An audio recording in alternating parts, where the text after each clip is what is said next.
Kosið á kjördag. Það er einfalt að kjósa.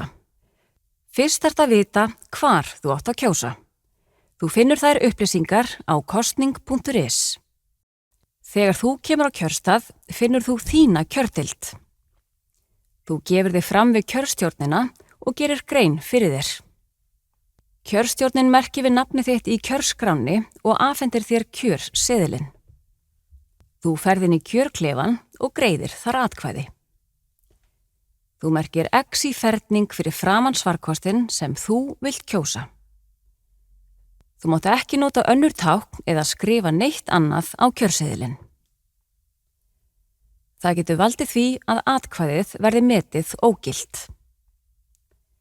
Síðan brýturðu seðilinn saman, ferð út úr kjörklefanum og setur seðilinn í atkvæðakassan. Gættu þess að enginn sjái hvernig þú kaust.